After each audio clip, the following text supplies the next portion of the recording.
शैलेश, शैलेश यही मौका है, बाहर चलते हैं, किसी भी तरह गाड़ी को धक्का देकर पीछे लेते। नहीं है कि बाहर मौत है यार, बाहर नागिन नकल है। हमारे पास अंगूठी है, देख हमारे पास अंगूठी है, देख तूफान रुक चुका है। वो नागिन हमारा कुछ नहीं बिगाड़ सकती, बात को समझ। हमें किसी भी तरह नीचे उतर के गाड़ी को थोड़ा सा पीछे लेना पड़ेगा, उसके बाद गाड़ी स्टार्ट हो जाएगी, समझा?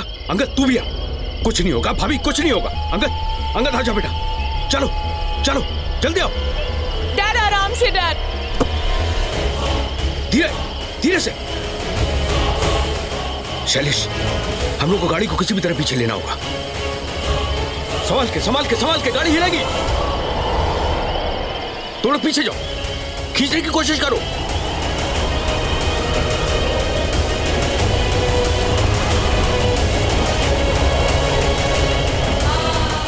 खींचो खींचो।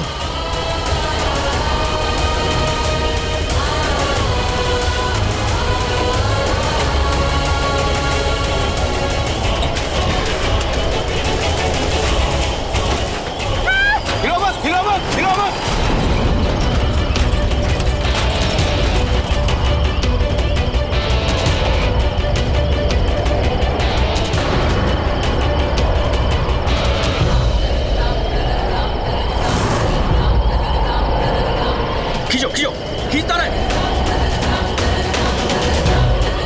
शैलेश, शैलेश, गाड़ी यहां से नहीं हिलेगी, हमको पैदल ही चलना पड़ेगा। चल जल्दी निकल यहां से, चलो आओ आओ। शैलेश हट जाओ, नहीं होगा। एक काम करो, सब लोग बाहर आओ, बाहर आओ, बाहर आओ, धीरे धीरे बाहर आओ, सब लोग बाहर। गाड़ी यहां से नहीं हिलेगी, हमको पैदल ही चलना पड़ेगा। चल जल्दी निकल यहां से, चलो आओ।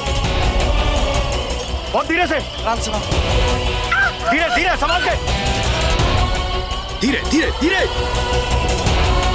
पीछे जाओ, पीछे रहो, पीछे रहो। सुन सुनना, हमें यहां से निकलना होगा कुछ भी करके। देख शैलेश, मेरे पास अंगूठी है, तेरे पास अंगूठी है, ठीक है?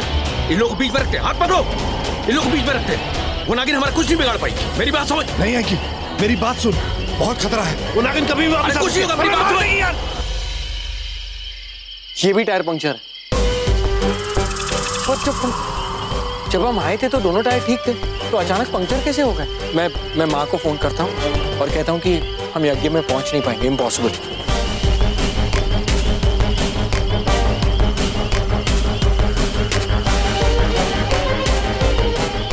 शुक्र है ऋतिक को काली यज्ञ में जाने से रोक लिया मैंने।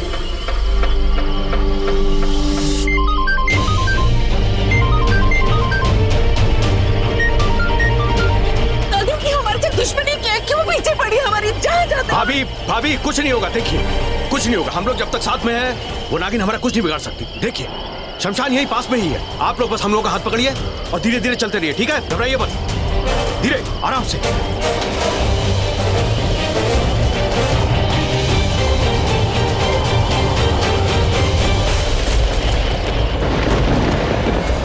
गुरुमा, गुरुमा, गुरुमा, गुरुमा, हमारी ये हालत, बहुत खतरनाक वार किया है उस नागिन ने आप पर।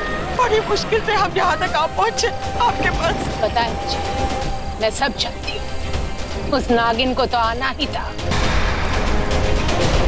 लेकिन आज इस यज्ञ के बाद उस नागिन की शक्ति पूरी तरह से खत्म हो जाएगी। तुम सबको माँ काली ने बचाया है। माँ काली की माया, और आज इस यज्ञ के बाद इनकी शक्ति और भी बढ़ जाएगी। माँ आएगी, माँ आएगी। अब हम यज्ञ शुरू करेंगे। देखिए गुरुमा, आपने हमसे जो कहा वो हमने किया। आपने हमें ये अंगूठियां दी, हमने पूरा विश्वास के साथ पहनी की। अब हमारा कुछ गलत नहीं होगा। हमारा दोस्त लेकिन गया, सूरी मर गया। लेकिन मेरा आपसे कहने का मतलब ये है कि इतना सब कुछ आपने किया, लेकिन उसके बाद भी सब गुरुमा, सब गलती हो रही। अभी रास्ते में इतने बड़े सांप ने हमारे पास को घेर लिया। मेरा पूरा परिवार बहुत डरा हुआ है गुरुमा। हम सबकी जान खतरे में, बात को समझने की कोशिश कीजिए गुरुमा। वो नागिन बहुत भयानक है, हमें नहीं लगता कि हम बच पाएंगे उससे। यही है, ये एक ही है जो इच्छाधारी नाग नागिन से लड़ सकती है। ये माँ काली। गुरुमा देखिए, मुझे आपकी शक्ति पे पूरा विश्वास है, लेकिन हमारी हालत को समझने की कोशिश कीजिए गुरुमा। हम किस मुसीबत से निकल कर यहाँ तक पहुंचे, कितनी जद्दोजहद की हमने, ये अभी जानते हैं। आपको लगता है ना कि इस यज्ञ करने तो कुछ फायदा होगा गुरुमा? मत करो इतने सवाल, हर सवाल का जवाब हर सांसों को जिंदगी ये देगी। आज इस मशान में माँ काली जरूर आएगी, आएगी माँ उस नागिन का अंत करने। माँ काली यहाँ आएगी हमारा झगड़ा निपटाने के लिए? नहीं गुरुमा, मुझे ऐसा नहीं लगता है। माँ आएगी, वो माँ है, भोली है, अपने पति भोलेनाथ की तरह। अगर उनके बच्चों पर कोई भी मुश्किल आए, बच्चे उन्हें बुलाए तो माँ आती है, और अपने बच्चों को तकलीफ देने वालों पे माँ टूट पड़ती है। उनके लिए माँ विकराल रूप में आ जाती है। कैसे माँ काली कैसे आती? हमने तो वो किस्से कहानियों में पढ़ा कि शिव जी आते हैं ना वरदान देने के लिए। शिव तो भोले हैं, बम भोले।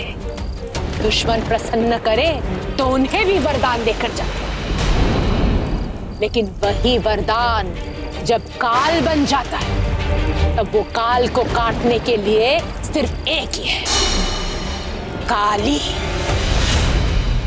माँ काली आती है, लेकिन कैसे? यंत्र तंत्र मंत्र से हम उन्हें उत्तेजित करेंगे। माँ आएगी, माँ आएगी। ये वाली माता, काली माता यहाँ आएंगी? आएगी, कन्या रूप में प्रवेश करके आएगी माँ।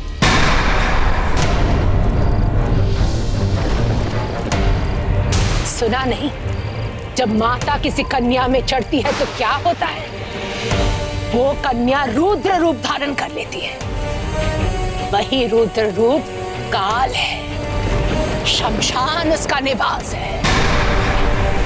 उनके दुश्मनों के जलती हुई चिता के बीच नाचती हुई वो काल भैरवी, उसकी जीभ मुंह के अंदर, मतलब क्रोध बाहर है। रक्त प्यासी, जो सामने आते हैं कट जाते हैं, कयामत आ जाती है, सर्वनाश हो जाता है। माँ काली को कोई वश में नहीं कर सकता, सिवाय एक, स्वयं शिव।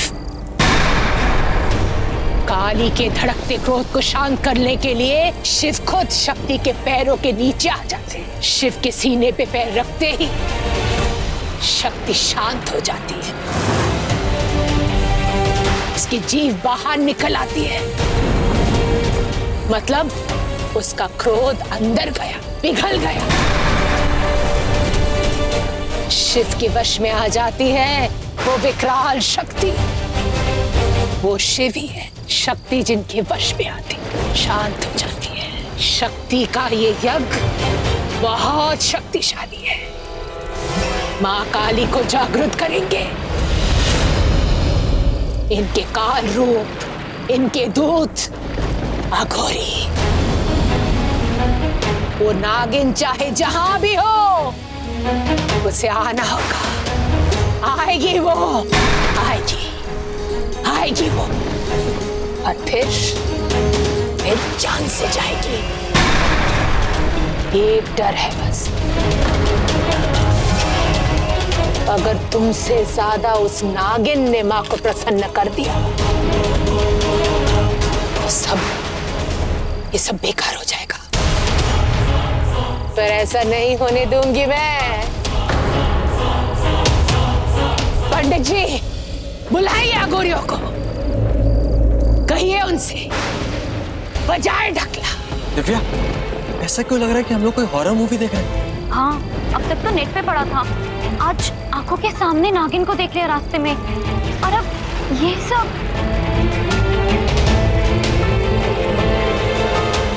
माँ, दिखा दे आज तेरा रौद्र रूप।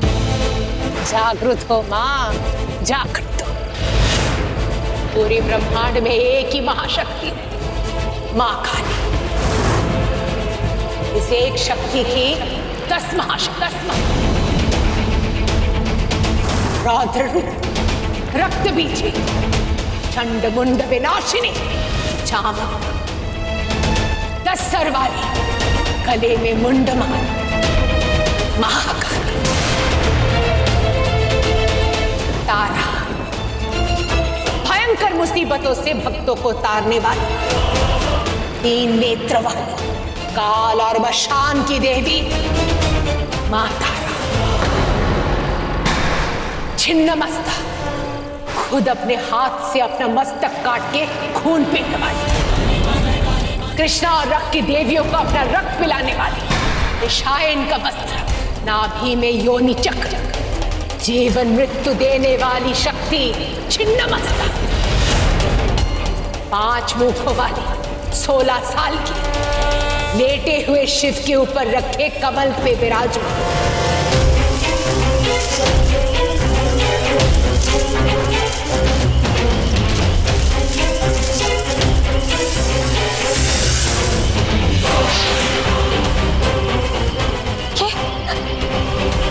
ये मुझे इतनी ठंड क्यों लग रही है? ये कैसा कंपन है? क्या हो रहा है मुझे? अरे अरे क्या हो गया इसे? मेरी बच्ची, क्या हो गया तुझे? क्या हो गया मेरी बच्ची को? कुछ नहीं होगा, शांत रहिए।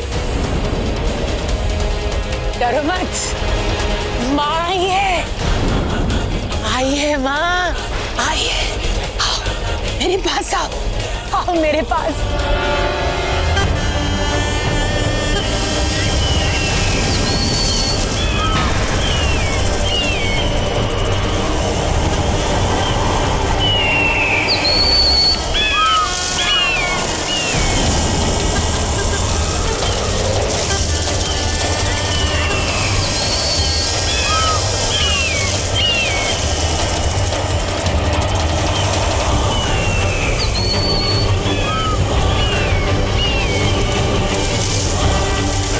ये सारे सांप एक ही दिशा में जा रहे हैं। लगता है काली माँ की शक्ति का आवाहन हो चुका है, इसलिए ये सारे सांप उसी शक्ति की दिशा में जा रहे हैं।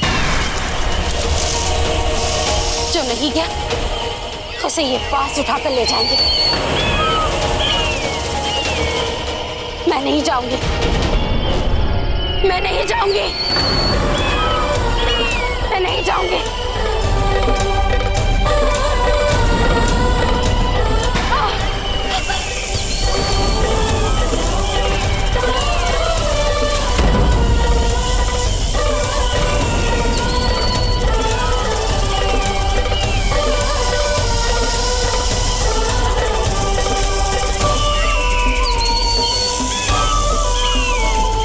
नहीं जाऊंगी।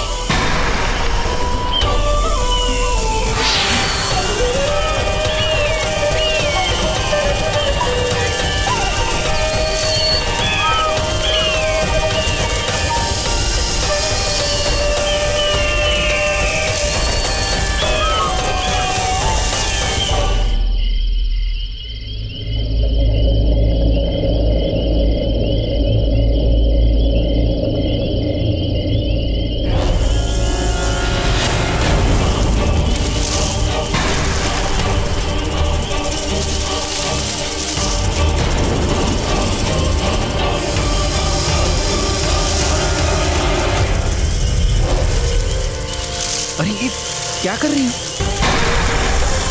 ओ माय गॉड, इतने सारे नाग, वो भी एक साथ।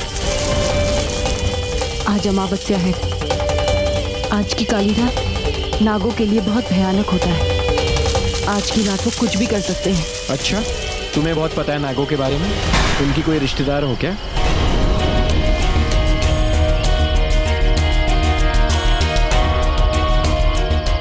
वो सबको पता है कि नाग कितने खतरनाक होते हैं। स्ट्रेंज। वैसे नागों के बारे में बहुत कहानियां हैं। इन सबको देख के लगता है कि किसी नाग नागिन की शादी हो रही है और ये सब बाराती बन के झूमते नाचते गाते हुए जा रहे हैं। बड़ा तगड़ा बुलावा आया इन नागों को, जाना तो पड़ेगा ही। शायद उस गुरु माँ ने हम सबको अपने वश में कर लिया है। जो वो सोचेंगे हमको वही करना पड़ेगा। शिवन्या, वो मुझे बहुत डर लगता है इन नाग नागिनों से। मैंने माँ से भी कहा था, माँ ने कहा था, मतलब इन नाग नागिनों से बचने के लिए ही तो गुरु माँ और वो पूरे परिवार ने वो यज्ञ रखा है ना। बड़ी अजीब हो, खुद सांपों से बचाती हो और अब खुद ही डर रही हो। तुम एक काम करो, तुम जाके उस मंदिर के पास बैठो। जैसे ही पंक्चर ठीक हो जाएगा मैं तुम्हें बुला लूंगा। और सुनो, डरो मत, मैं हूं ना।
लगता है अमावस की रात शुरू हो चुकी है।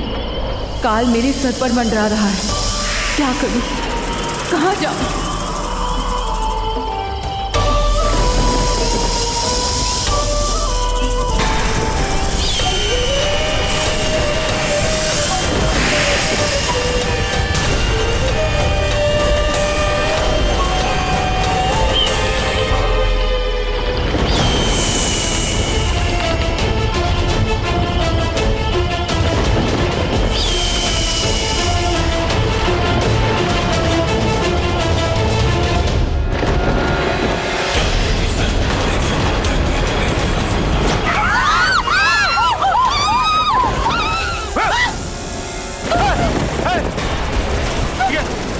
इतना सारा सांप कहाँ से आ गए? कुछ समझ में नहीं आ रहा है, मुझे बहुत डर लग रहा है। आओ, आओ, आओ।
लौट आओ, मुझे अकेले छोड़कर मत जाओ शीशा। शिवन्या, जाओ यहाँ से, अपने प्राण बचाओ।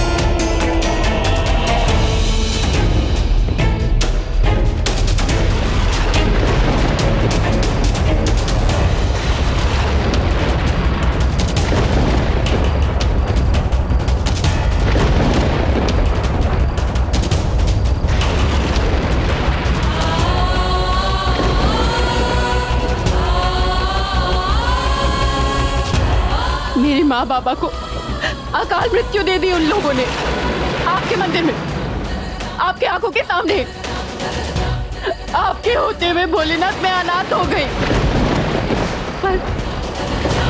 पर आपने मुझे शरण दी, मेरे सहारा बने। एक आप ही तो है मेरे।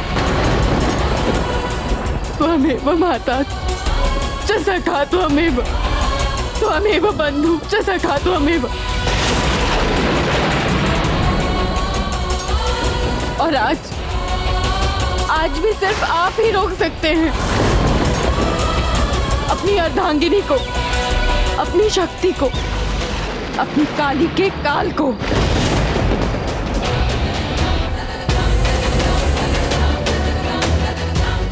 हे प्रभु, मुझे क्षमा करना। इच्छाधारी नागिन, तू मेरे भक्तों को मारने आई है और मैं तुझे बचा लूं। नहीं मां, नहीं, मैं आपके भक्तों को मारने नहीं आई हूँ। मैं तो केवल अपने माँ बाबा के हत्यारों को मारने आई हूँ, इंसाफ के लिए आई हूँ। क्या हुआ था तेरे माँ बाबा के साथ? हमारे इष्ट, हमारे देव, आपके शिव जी के मंदिर की रखवाली करते थे। मेरे माँ बाबा दिन रात शिवलिंग के सामने बैठे रहते थे। उसी मंदिर के पास वाली हवेली में रहने वाले लोगों की बुरी नजर उस मंदिर के नागमणि पर पड़ गई। उन लोगों ने शिव जी के सामने उसी मंदिर में उनके सबसे बड़े भक्तों की हत्या कर दी, उस नागमणि के लिए। कभी नहीं भूलूंगी मैं महाशिवरात्रि की वो रात। आप शिव जी की शक्ति हैं, महाशक्ति हैं, और हम उनके भक्त हैं। वो शिव मंदिर हमारा निवास स्थान है। मुझे माफ कर दीजिएगा माँ, मैं आपसे नहीं लड़ सकती। जानती हूँ कि आप अपनी शिव जी से कितना प्यार करती हैं, इसलिए इतने विकराल रूप में भी जब वो आपके पैरों के नीचे आ गए तो आपको प्रायश्चित हो गया, आपका क्रोध शांत हो गया। कि आपका प्यार ही तो है कि आप अपने वश में आ गई। मैं भी अपने वश में आ जाऊंगी, पर अपनी माँ बाबा का इंतकाम लेने के बाद, जिनसे मैं इस पूरी दुनिया में सबसे ज्यादा प्यार करती हूँ, जिन्हें उन हत्यारों ने मार डाला। सभी भगवानों में आपका ये रूप सबसे निडर है। मैंने भी बिना किसी डर के ये इंसानी रूप लिया है ताकि मैं अपने माँ बाबा के कातिलों को मार सकूं, उनसे इंतकाम ले सकूं।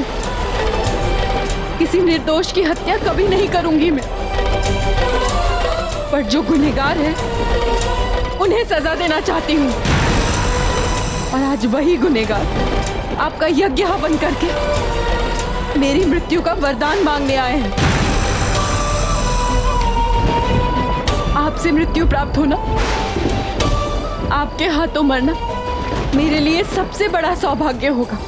अगर आपको लगता है कि मैं गलत हूँ, आपके सामने हूँ, मुझे अभी इसी क्षण मार दीजिए। पर अगर आपको लगता है कि मैं सही हूँ तो मेरा साथ दीजिए माँ, मेरे सारे नाग नागिनों को जिनको आपने मृत्यु दी है उन्हें जीवन दान दीजिए माँ। हमारे नागों के देवता हैं, हमारे इष्ट हैं, हमारे शिव, और आप उनकी शक्ति, वो हमारे पिता हैं, तो आप हमारी माँ।